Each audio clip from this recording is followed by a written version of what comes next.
What is going on, guys? PaPaSea back from the video for you guys, bringing you week 3 of the GBA D-League Team Builders. This week, your New York Klinks going to take on Randy, coach of the Texas Rangers. His link, of course, will be in the description.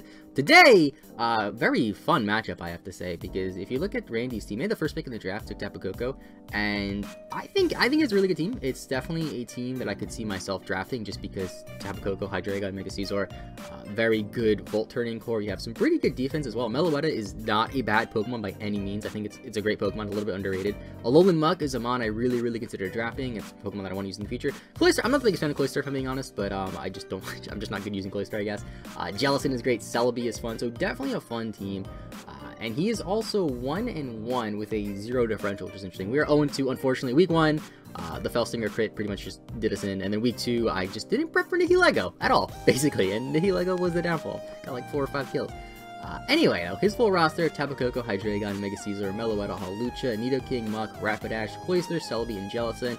Obviously, the Hawlucha is a huge threat because of the Electric Seed. PaPaSea gets the Drain up. Hawlucha comes in, consumes the Seed. I can see on Burden Boost. That's a little scary. Cloyster, Shell Smash. That's a little scary. Coco is Coco. That's scary. And then Hydreigon, it could be physical. It could be mixed. It could be Scarf. It could be Life Orb. And then Mega Caesar just does Mega Caesar things. So, take a look at my roster here. We actually made some free agent changes, which are not reflected on this doc yet, but my opponent knows the free agent changes, and I'll announce them right now. So, Hoopa, Manaphy, Sylveon, Serena, Haxorus, Minior, Mega Pidgeot, Sandslash, Skarmory, Tauros, Rotom, Frost. That was my team. We have decided to drop 3 Pokemon. We dropped Sandslash, we dropped Minior, and we dropped Skarmory. We dropped Sandslash for Weezing, because I also dropped Skarmory, and I wanted to retain some sort of defense. It's also a type I don't have. Weezing is a poison type, gets not poison spikes, toxic spikes, which is nice. Dropped Minior because I didn't ever see myself using Minior. I figured, 3 weeks, through 3 weeks, I couldn't see myself bringing it to any of those 3 weeks, and there's only 9 weeks, so I figured let's just drop it. Let's get Gigalith. I can set up the Sand, because for my Tier 1, I picked up Excadrill over Skarmory. Skarmory, great Pokemon, I love it, but it was just a liability. Weak to Electric really didn't help. I mentioned this, I think it was in last week's battle, that, when my main offense is weak to Electric, and my main defense is weak to Electric, that's not good. So, this way, I at least have some things that resist electric, and I have some things that are immune to electric, which is nice. So the electric just really isn't that potent. I have Gigalith, which is not weak to ice or electric, which is great, so that mitigates the Bolt Beam weakness a little bit. Gigalith also really, for what I wanted Minior for, it does a lot of the same things. It's a rock type, it's up rocks, that's really all I wanted Minior for. Probably should have drafted Lycanroc in the draft over Minior, but either way, I would have dropped Lycanroc anyway. But I think the team is better. Definitely very offensive, having the Sand options, having Manaphy, having Hoopa, having Mega Pidgeot. So anyway, let's get in the team. I'll put his team on the screen so you can see. So first Pokemon, the new guy, Apocalypse Virus, aka Weezing. Figured Weezing is a pretty good matchup because he has PaPaSea, he has the Caesar, this thing can switch in on a lot of things, take hits. If he does bring like Purette Meloetta, I guess it could switch in unless it has a Headbutt, which it probably would. It can handle Cloyster a little bit too, which is kind of nice. I can Will-O-Wisp, but I can Memento it, which is great. I got Will-O-Wisp, Flamethrower, Sludge Wave, Memento. You can pretty much tell why I'm running the first 3 moves because Caesar and Coco. And then Memento, just because I don't really know what else to put here. I thought about putting Explosion just for damage, but then I realized it's pointless. So I should put Memento, because Memento lowers the target's attack and special attack by 2, meaning if the Cloyster sets up on me and gets a Shell Smash and I am able to pull off a Memento, it's basically just a -1/-1 Cloyster, and I can just switch in anything and it can't really do much to me, which is great. And then Will-O-Wisp again. The thing with Will-O-Wisp too, it's good for Caesar obviously, but there's a few damage rolls that are like a 90% chance to kill or like an 82% chance to kill, and having that 6% tick from Will-O-Wisp is going to help with those rolls because they'll be 6% less obviously. And that's basically Weezing, Black Sludge. I'm running a little bit of speed in this thing just so it can outspeed Jellicent, because there's actually quite a few base 60s in this matchup, which is crazy. We have Sylveon, which is base 60, we have this, which is base 60, he has Jellicent, which is base 60, and he also has the Alolan Muck, which is base 60, so a lot of base 60s going around. Want to outspeed those things. If it comes down to that, I can get a Memento off before they can. If it comes down to that, I can Sludge Wave them. Sludge Wave does a good amount of damage to a lot of things, even if it's, except for Caesar, obviously. So that's also good to have, and it's just there to take hits, nothing really too crazy. Next up, we have what is probably going to be my lead. We have Gurren, the Excadrill, the other new guy. Max HP, near max speed, the rest of the VV is just thrown wherever. Earthquake, Iron Head, X's, or Stealth Rock with Mold Breaker and Leftovers. Leftovers because I want this thing to be as healthy as possible. Mold Breaker because he really doesn't have an Earthquake switch in. I guess he does have the Hawlucha as an Earthquake switch in because it's a flying type, but other than that, like, Hydreigon can't come in and other stuff can't come in.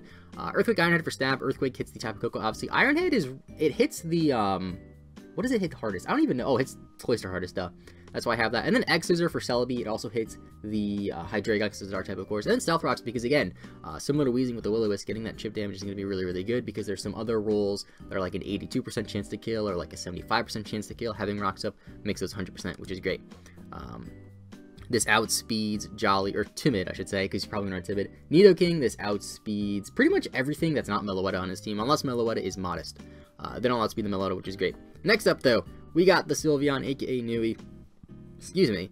Hyper Voice, Baton Pass, Hidden Power Fire, Wish, Leftovers, again, because I want it to be healthy. And Wish, because Wish passing is really, really good in this matchup. Sylveon actually was second in MVP rankings in week 1. I had no idea. It was second, and we lost the battle because it took so many hits and went for so many wishes that I got a lot of like the fantasy points. So if you pick Sylveon in fantasy for week 1, it did you well. I don't really follow fantasy. I don't really know how it works with the GBA, but that was cool. Hyper Voice for damage, Baton Pass, because I have slow Baton Pass on this thing, because this thing can actually eat up a hit from basically anything with this EV spread that I have. It can eat up any hit. It can OHKO Cloyster with Moonblast, not Moonblast, I keep saying Moonblast, I mean Hyper Voice. It can OHKO Cloyster with Hyper Voice if it has, the default showdown today had 76 EV, so I figured let's just at least OHKO that guaranteed, and if he's invested with like, I think it's like 112 EVs, it's a 50% chance to kill. So basically, since Cloyster is not going to be max speed, it's going to have some sort of bulk investment in HP or one of the defenses. Running the 24 basically guarantees that I'll be able to kill it. HP Fire, 2-shot Caesar. Actually, I might even 1-shot Caesar. I have to run the calc again. Distance but def, so I can take it from Coco a little better. I can eat up a Sludge Wave, a modest Life Orb Sludge Wave from a Nidoking. It does max 99%, so if it comes down to that, I can take a hit. 100 in defense, so I can take 2 Adamant Bullet Punches from Caesar, of course, which is great. And then, like I said, really Wish Baton Pass is really why this thing is here. Taking hits, going for Wish, going for Baton Pass. Thought about putting Protect over Baton Pass, but I feel like it was better to go for Wish. Next turn, go for Baton Pass, take the hit, and then get the Baton Pass into, say, Excadrill if it's low or something like that. Next up, though, we got the Mega Pidgeot, aka Goku, Hurricane, Heat Wave, U-Turn, Agility, enough to outspeed Hawlucha, max special attack, the rest of the EVs just thrown around. Now, this set, this ideally should be able to clean up late game with Hurricane. Heat Wave is literally just there for Caesar, that's it. Hurricane is all you care about in this Pokemon. U-Turn, again, for initiative, if say I send this thing out, and I figure I need to switch out, I can go for U-Turn. I could play some games with a Meloetta, and if I manage to get Pidgeot in, I have to U-Turn on the Meloetta, is what I'm trying to say, because Meloetta has like 128 special defense, which is crazy. So basically, this thing can do a lot of damage to anything that's not Meloetta, which is great. Agility is also there because of the Hawlucha. If I get in a situation where his team is relatively low and he still has the Tapu Koko and the Hawlucha alive, or if the terrain is up and the Hawlucha is still alive, and I Hurricane, I outspeed Hawlucha after the Unburden boost because we both basically double our speed and I'm just faster than Hawlucha. So that's why I'm running that. And Hawlucha obviously cannot take a Hurricane. So I'm hoping that this works out. This is the plan. I love the move Agility. I feel like it's one of my favorite moves, honestly, just because outspeeding everything is good. And the plan is to sweep, or clean up late game, I should say, with Mega Pidgeot here. Next up, though, we got one of the coolest sets on this team. We have Hoopa Unbound with the Assault Vest, Psychic, HP Fire, Drain Punch, and Dark Pulse. Timid with near max speed, basically max special attack, and then the rest of the EVs thrown out. Now, this outspeeds Caesar, Jolly max speed Caesar, and it can kill it with an HP Fire.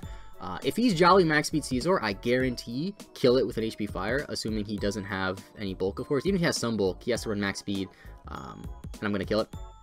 If he's max HP, max attack, Adamant, I have an 82% chance to kill with HP Fire, which is great. Psychic just nukes everything. I'm not running Hyperspace Hole because I really don't think he's going to bring sub against me. Hyperspace Hole does go through subs. I feel like he sees that. He sees like, oh, he has Hoopa, probably shouldn't run sub. If he ends up bringing sub Hawlucha, then I guess it's just GG. Even though, I don't know why you bring sub Hawlucha when you have Tapu Koko, because Tapu Koko is a good matchup when I have a Manaphy and a Pidgeot. But this hits everything hard. I have Drain Punch, even though I'm Tim, because Drain Punch still does over half to the Hydreigon, which is great. Drain Punch also, originally I had Ice Punch on this thing, but Drain Punch just does more damage than Ice Punch would. Obviously, the Jellicent is immune to it, but that doesn't really matter because I have Dark Pulse, and it does more to the Cloyster than Ice Punch would, which is great. This thing can actually switch in on Nidoking. Modest Life Orb Nidoking, I think it was, okay, if he's Modest Life Orb Nidoking, which I think he'd be Timid if he's running Life Orb, it's a 3-shot KO with Sludge Wave, which is the strongest move he can possibly go for on Hoopa. If he is a Timid Life Orb, it's like an 18% chance to 3-shot me with the Assault Vest, because Hoopa's Spadef is just crazy. So this should be good if he is somehow running a physical Nidoking, however, because Nidoking does get Fury Cutter, which is like a base 50 bug move, which would definitely kill Hoopa. I had to play around that. But if he is a physical Nidoking, then I have other switch-ins. You know, if he's pure physical Nidoking, he literally cannot touch my Weezing, which is great. So Weezing should be a good matchup. Basically, the first 3 Pokemon, Weezing, Excadrill, and Sylveon, have to stay around as long as possible. And then the last 3 kind of just get the kills. So next up, we got Manaphy. Very similar to the last week, actually, running the Z Rain Dance again. A little bit weird having Z Rain Dance on all the fire coverage. I get that. But I don't think it'll be really too much of an issue. Z Rain Dance, so I can be fast and everything. This set outspeeds, I believe it outspeeds everything that's under 100, which is Meloetta, everything Meloetta and slower. The only things that I'm not going to outspeed before a Z Rain Dance are going to be the Hawlucha and the Tapu Koko, and the Hydreigon, actually. But Hydreigon really shouldn't be able to do too much to me. Surf, because I want to do more damage than Scald. I was tempted to run Scald just because burning the Caesar would be great, but I figured let's just do the more damage. Let's go for Surf. Grass Knot does more damage to more things than Energy Ball would. Grass Knot, Oko's, the Cloyster, even if he's max HP, it kills it, which is great. It does more damage to the Gelatin too. It's a 2-shot on a calm. Yeah, on a calm, that's Spadef, right? On a max Spadef Jellicent, Energy Ball was a roll to 2-shot, so Grass Knot was just better this match. And then Tail Glow, because if I get a Z-Rainus and a Tail Glow, Manaphy should be able to win. So that's the matchup. I'm feeling pretty good about this match, but it really depends on what he brings, because you look at his team, and I mentioned a lot of threats, but the thing is, like, there's no way he's going to bring, like, a pure offensive team of, like, Tapu Koko, Hydreigon, Mega Caesar, Meloetta, Hawlucha, and then Cloyster. Like, the things that I'm scared of the most are the things that are super, super offensive, and there's no way he's going to bring 6 Pokemon that are super, super offensive. He's going to probably have to bring the Jellicent. He's going to probably have to bring something like the Muck. He's going to have to bring maybe Meloetta defensively, maybe even Caesar defensively with Roost or Defog, something like that. Hydreigon, most likely Scarfed. I was really, really concerned bringing Haxorus, actually, over my Excadrill, because if I set up a Dragon Dance with Haxorus, I pretty much kill everything. The problem with that, though, is if you Scarf Hydreigon, it outspeeds by 1 point after a Dragon Dance. And Hawlucha, in order to outspeed Hawlucha, I need to get 3 Dragon Dances up with Haxorus. So I really don't think it's worth it. That's a team, though. Hopefully we win. Be up tomorrow. Check out Randy's channel in the description. Have a good rest of your day. Keep it to your Klinks. I will see you guys next time, and bye-bye.